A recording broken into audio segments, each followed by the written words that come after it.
أعوذ بالله من الشيطان الرجيم۔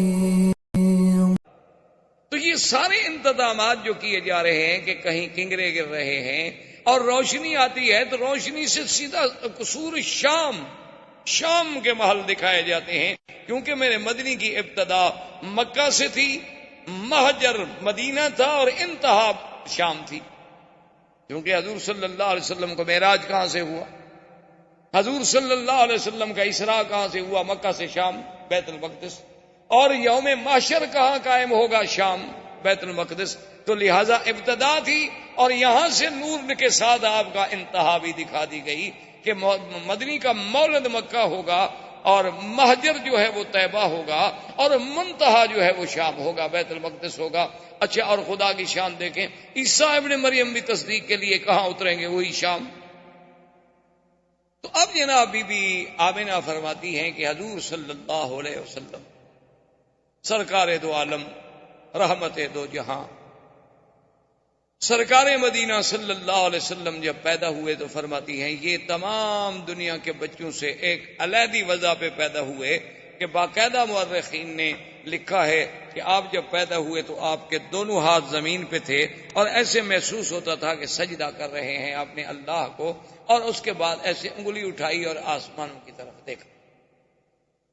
یہ کوئی تصور بھی نہیں کر سکتا تھا کہ ایک پیدا ہونے والا بچہ یوں کرے۔ بعض علماء نے تو حضور کا کلام بھی نقل کیا ہے کہ جیسے مہد میں عیسیٰ علیہ السلام نے کلام کیا، اسی طریقے سے یعنی گود میں اس ماشتہ کے بیٹے نے کلام کیا، اصحاب اخدود کے واقعے میں باقاعدہ ایک بچے نے کلام کیا، موسیٰ علیہ السلام پہ جب تہمت لگی تو بچے نے کلام کیا، یوسف علیہ السلام پہ جب تہمت لگی تو بچے نے کلام کیا۔ تو بعض علماء نے نقل کیا ہے کہ حضور نے بھی کلام کیا، اور بعض نے اتنا لکھا ہے کہ پہلا کلام ہی یہ تھا، اللہ اکبر کبیرہ والحمد للہ کثیرہ وسبحان اللہ بکرۃ واصیلا۔ اور سیرت پاک کے اس پہلو پہ دیکھیں کہ حضور صلی اللہ علیہ وسلم بی فرماتی ہیں کہ ولد مختونا ومسرورا، کہ حضور جب پیدا ہوئے تو ختنہ ہو چکا تھا، اور حضور جب پیدا ہوئے تو چہرے پہ مسکراہٹ ہے، مسرور ہیں، خوشی ہے۔ عبد المطلب کو خبر دی گئی کیونکہ حضور کی پیدائش سے 6 مہینے پہلے ہی آپ کے والد عبداللہ تو فوت ہو گئے۔ اب خدا کی شان دیکھیں کہ والد یوں فوت ہو گئے، پھر بعد میں والدہ فوت ہو گئی، دادا فوت ہو گئے، چاچا فوت ہو گئے، اور حضور صلی اللہ علیہ وسلم کی وہ شان یتیمی جس کو قرآن نے خود ذکر کیا کہ الم یجدک یتیما، لیکن آگے بھی کہہ دیا فآوا، کہ میرا مدنی آپ کو ہم نے یتیم نہیں پایا، پھر ہم نے آپ کو خود تربیت دی، خود حفاظت کی، کیونکہ کوئی یہ تصور نہ کرے کہ یتیم بچے تو عام طور پہ بھٹک جاتے ہیں، ان کو تو کوئی سنبھالنے والا نہیں ہوتا، نہ باپ نہ ماں۔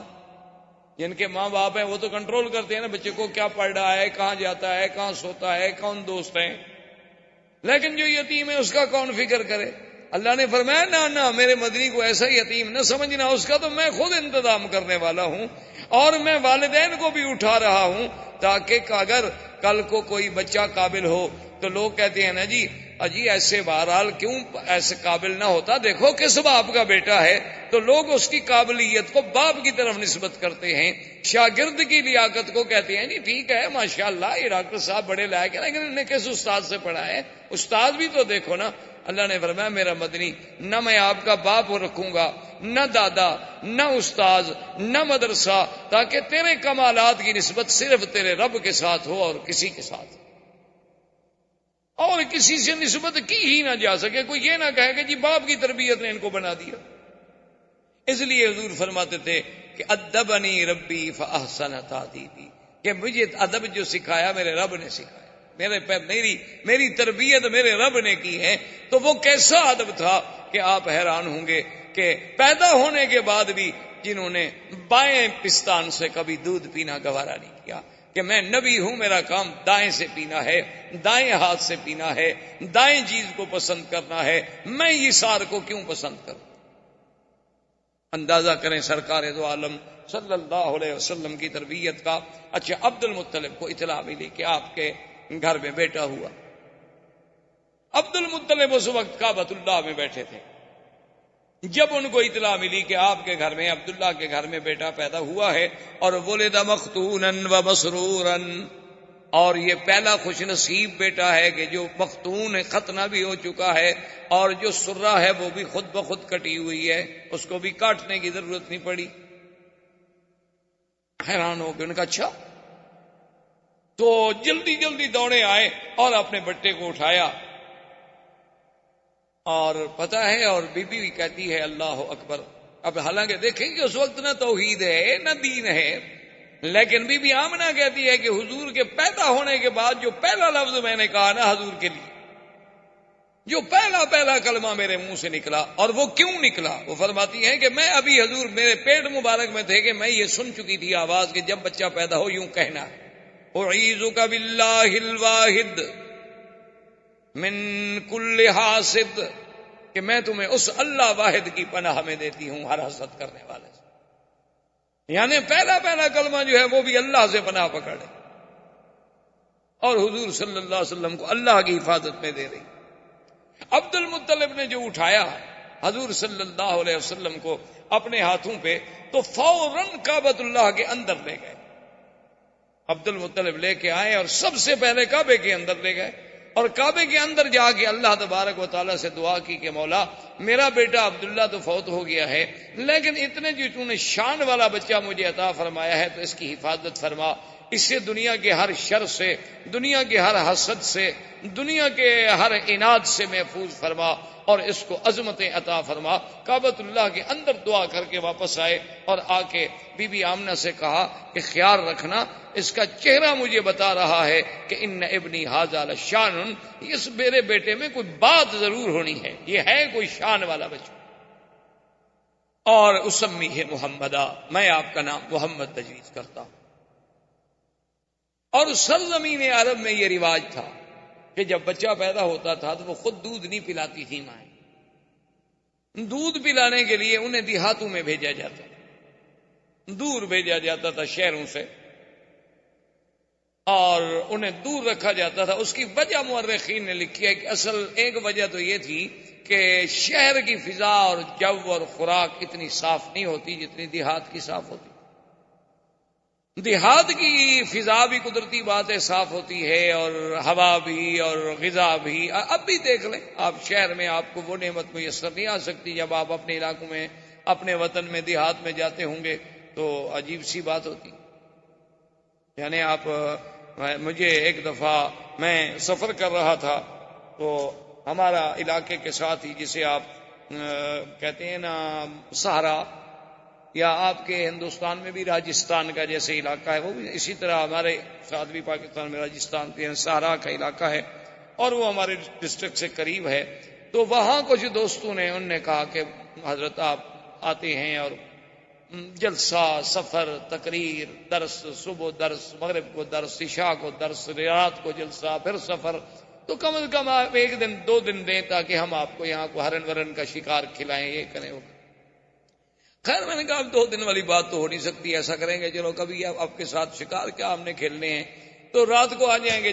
تو وہاں جب میں گیا تو میں کہنے کا مقصد یہ تھا کہ مجھے اتنی جناب گلے میں تکلیف، نزلہ، زکام، تھکان، اتنی بدن ٹوٹ رہا ہے۔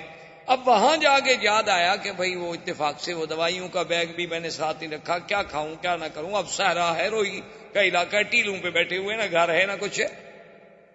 تو ان سے میں نے کہا کہ بھئی کیا؟ انہوں نے کہا جی ابھی آپ کا علاج کرتے ہیں۔ وہ جناب گھی لے آئے خالص، اور اس کے انہوں نے کہا کہ جی یہ 2-3 فنجان بھر کے پی جائے۔ میں نے کہا میں نے زندگی میں 1 تولہ گھی نہیں پیا، پیدا ہونے کے بعد پتہ نہیں ماں شاہ نے کھلا دیا ہو مکھن وکھن تو وہ تو یاد نہیں، اس کے بعد تو مجھے یاد نہیں آتا۔ انہوں نے کہا حضرت آپ پیے؟ میں نے کہا اللہ کے بندے گھی پینے سے میرا نزلہ ٹھیک ہو جائے، میں تو اور مر جاؤں گا۔ انہوں نے کہا جی آپ پیئے تو صحیح۔ خیر بہرحال زبردستی مجھے انہوں نے پلا دیا۔ آپ یقین فرمائیں کہ میں نے زندگی میں اتنا اچھا گھی اور اتنا اچھا اس کا ذائقہ، خوشبو، اور جناب انہوں نے کہا جی اب آپ تو جائیں، کہاں تھکان گئی، کہاں ہمارا نزلہ گیا، کہاں گلے کی خشکی، کہاں وہ خراش، وہ ٹھیک ٹھاک۔ انہوں نے کہا جی ہمارے ہاں تو یہی علاج ہوتا ہے۔ میں کہا یار یہ عجیب علاج ہے۔ تو مقصد کہنے کا یہ تھا کہ وہ جب اتنی صاف ہوتی ہے، خوراک اتنی صاف ہوتی ہے، وہ گھی اتنی اصلی ہوتے ہیں کہ اس میں ملاوٹ کا تصور نہیں ہوتا، تو اب اپنے بچوں کو بہر۔ اور دوسری وجہ یہ تھی کہ شہر کی زبان صاف نہیں رہتی، جیسے غذا صاف نہیں رہتی اسی طرح زبان صاف نہیں رہتی۔ کوئی حاجی آیا، کوئی کہاں سے آیا، کوئی کہاں سے آیا، کوئی کہاں سے آیا، ایک ایک لفظ، آدھا آدھا لفظ، ایک ایک جملہ چھوڑ گیا۔ اب آپ یہاں دیکھتے ہیں نا عربی لکھی ہوتی ہے ناشی و نال، یہ کون سی عربی ہے؟ نیشنل کا ترجمہ جو نہیں کر پائے بیچارے، کہ اب نیشنل کا کیا ترجمہ کرنے کا، جو اسی کو ناشی و نال بنا دو، تویوتا، بوتو، جو مرضی ہے اپنا بنا لیں، کہاں سے؟ اچھا اب جناب وہ جو بناتے ہیں نا جی، وہ صبح انڈے کو ایسے مار مار کے چھوٹے، اس کا نام ہے شکشوکا۔ کہاں سے آ گیا جی شکشوکا؟ کو عربی کا لفظ ہے دنیا میں شکشوکا۔ پیزا کون سی عربی ہے جی پیزا؟ یہ تو اٹالین پراٹھے کا نام ہے پیزا، یہاں کون سی عربی میں آ گیا پیزا؟ یہ اس لیے کہ زبان بگڑتی ہے، جب باہر کو لوگ آتے ہیں تو اپنی کچھ برائیاں تو ہمیں دے جاتے ہیں، اچھائیاں مکے والوں کی لے جاتے ہیں اور برائیاں وہ یہاں چھوڑ جاتے ہیں۔ تو اس لیے بھی لوگ جو تھے وہ شہروں سے اپنا گھبراتے تھے کہ بھئی بچے کی تربیت باہر کرو کہ اس کی زبان بڑی فصیح۔ تو اس لیے اب جناب بی بی صاحب ابھی اسی تمنا میں تھی، بنو سعد کے قبیلے کی مرضعات آئیں، مکے میں آ کے بچوں کو تلاش کیا، سب اپنا اپنا بچہ لیتی گئیں، اور جب سنے کہ محمد عربی عبداللہ کے گھر میں پیدا ہوئے، باپ فوت ہو گیا ہے، بھئی یتیم ہے نا۔ اچھا یہ مطلب نہیں تھا کہ ان کو صرف پیسوں کا خیال ہوتا تھا، وہ دودھ کی کوئی اجرت طے نہیں کرتی تھی، ان کے نزدیک دودھ بیچنا حرام تھا۔ اچھا یہ ہمارے دیہاتوں میں بھی رواج رہا ہے، ہمارے قبائل میں، کہ دودھ بیچنے کو بڑا حرام سمجھا جاتا ہے۔ وہ دودھ ہے ٹھیک ہے، اللہ کی نعمت، اس کو کیا بیچنا ہے؟ اب تو خیر لوگ دودھ والی بیچ دیتے ہیں، دودھ کیا ہوا، اب تو قومیں اتنی ترقی کر گئی۔ اچھا خیر جناب وہ یہ ہوا کہ وہ یہ سوچتے تھے کہ بعد میں اکرامیہ جو ہے وہ تو ہمیں ملنا ہے نا، طے نہیں کرتے کہ ہمیں دودھ پلانے کے اتنا پیسے دو، لیکن صاف بات ہے کہ بڑا گھر ہوگا تو اکرام، لباس، کپڑے، یہ وہ ملے گا، اور ایک یتیم بچے کے گھر سے بھی ہمیں کیا ملے گا؟ ماں غریب ہے، باپ مر گیا ہے، دادے کی کفالت میں ہے، اور اس زمانے میں عبد المطلب کا گھرانہ سب سے زیادہ غریب تھا۔ غربت کی وجہ کیا تھی کہ جو کچھ ہوتا تھا وہ تو حاجیوں پہ لٹا دیتے تھے، جو کچھ ہوتا تھا وہ حاجیوں پہ لٹایا جاتا تھا کہ ان کو پانی پلاؤ، شربت پلاؤ، ان کو جناب کھانا کھلاؤ، ان کے رہنے کا انتظام کرو۔ اب اتنے حاجیوں کا انتظام کرنا ہے ایک سردار کو، تو اس کے گھر میں بچ کیا جاتا ہے۔ تو بہرحال جب وہ مایوس ہو گئیں تو بیٹھے بیٹھے حلیمہ نے، جو حضور صلی اللہ علیہ وسلم کی مرضعہ ہیں، دایا ہیں، اپنے شوہر سے کہا، ان کے شوہر کا نام حارث، اپنے شوہر سے کہا کہ مجھے کوئی بچہ نہیں ملا، اور میں یہ بھی نہیں چاہتی کہ سب لوگ تو بچے لے جائیں اور میں بغیر بچے کے جاؤں، تو اب ایسا کیوں نہ کریں کہ ہم اس یتیم بچے کو لے لیں۔ اس نے کہا کہ ٹھیک اچھی بات ہے، جب اور کوئی نہیں ملا تو چلو خالی رہنے سے تو بہتر ہے کہ کوئی بچہ تو ہم لے جائیں۔ بی بی حلیمہ آئی، آگے دیکھا تو عبد المطلب بیٹھے ہیں، انہوں نے پوچھا کون ہو؟ نے کہا میں مرضعہ ہوں، میں سنا ہے کہ بچہ ہے، یتیم ہے، اور وہ میں لینا چاہتی ہوں۔ انہوں نے کہا دیکھ لو کہ وہ یتیم ہے، ان کے والد فوت ہو گئے، اور تمہیں پتا ہے کہ ہم سرداری کی وجہ سے اور خدمت حجاج کی وجہ سے اتنے تنگ دست ہیں، شاید تمہاری خدمت نہ کر سکیں، لیکن ایک بات میں تمہیں بتاؤں، ایسا بچہ تمہیں کبھی نہیں ملے گا۔ اور اس کے بعد انہوں نے پوچھا ما اسمک، تیرا نام کیا ہے؟ تو بی بی کہتی میں نے کہا حلیمہ۔ نے کہا قبیلتک، تمہارا قبیلہ کون سا ہے؟ نے کہا بنو سعد۔ تو فرحن شدیدہ، حضرت عبد المطلب بڑے خوش ہو گئے، کہنے لگے اسمک حلیمتی حلیمہ و قبیلتک سعد و ابنی محمدہ، تمہارا نام حلیمہ حلم سے ہے اور قبیلہ سعد سعادت سے ہے، لیکن میرا بیٹا بھی تو پھر محمد ہے صلی اللہ علیہ وسلم۔ اور بی بی حلیمہ کہتی ہیں کہ میں اندر گئی تو حضور صلی اللہ علیہ وسلم ایک سبز ریشمی کپڑا تھا جو اماں نے نیچے بچھایا ہوا تھا، اور اس پہ حضور ایسے سیدھے لیٹے ہوئے تھے، اور فرماتی ہے کہ اتنا جمال تھا، اتنا حسن تھا، اور اتنی چہرے پہ تبسم تھا کہ میں تو ڈر گئی کہ میں ان کو اٹھا کے نیند سے بیدار کر کے ایسے اس منظر کو کہیں ضائع نہ کر بیٹھوں۔ میں اب ڈر کے مارے ہاتھ نہ لگاؤں کہ چلو سونے دو میرے پاک نبی صلی اللہ علیہ وسلم، کہ اتنی پیار سے لیٹے ہوئے ہیں کہ نظریں آسماں کی طرف ہیں، چہرے پہ تبسم ہے، اور رنگ ایسا میں نے نہیں دیکھا، جمال ایسا میں نے نہیں دیکھا۔ تو میں نے بی بی آمنہ سے پوچھا کہ آپ کا یہ بیٹا، اس نے کہا تمہیں پتا ہے کہ ولد مختونن، یہ تو پیدا ہی مختون ہوا ہے، یہ تو پیدا ہی مسرور ہوا ہے۔ ان ابنی ھذا لشأن، میرے اس بیٹے کو اللہ نے کوئی مقام دینا ہے۔ حلیمہ اگر بچہ لینا ہے تو ذرا خیال سے لے جانا۔ اور حلیمہ بی بی کی سواری کیا تھی؟ یہ گدھا۔ بعض روایات میں اونٹنی کا ذکر ہے، لیکن بعض روایات میں گدھا کا ذکر۔ اچھا، اب جناب عجیب شان دیکھیں کہ جب وہ آئے، سواری چونکہ ایک تھی، آگے اس کا شوہر بیٹھا، اصولی سی بات تھی کہ خامن جو ہیں وہ آگے بیٹھتے ہیں اور عورتیں پیچھے بیٹھتی ہیں۔ آج کل تو نہیں، یعنی اس زمانے کی میں بات کر رہا ہوں، یہ حضور صلی اللہ علیہ وسلم کے اس دور ولادت کی بات ہے۔ تو بہرحال وہ حارث جو تھا وہ سواری پہ آگے بیٹھا، اور اس کے بعد ان کی بیوی پیچھے۔ اب بیوی پیچھے بیٹھے گی تو حضور کو تو آخر وہ گود میں لے گی نا۔ اچھا، جب گود میں لے کے بیٹھی، سواری نہیں چلتی، وہ سواری کھڑی نہ ہو۔ اب بیوی کہتی ہے میں حیران ہو گئی، پہلے ہماری سواری کمزور تھی، اب اور یہ ہو گیا کہ بھئی اتنا بچے کا بوجھ تو نہیں ہو سکتا کہ اس کی وجہ سے یہ نہ چلے۔ تو کہتی ہیں کہ میں نے کہا اپنے شوہر سے کہ ایسا کرو کہ سواری ایک تو کمزور ہے، دوسرا شہر میں آنے کے بعد بھی سواری جو ہے جانور پر اثرات ہوتے ہیں، ابھی تم اس کو آگے پکڑ کے چلاؤ، جب باہر نکل جائیں گے پھر تم بیٹھ جانا۔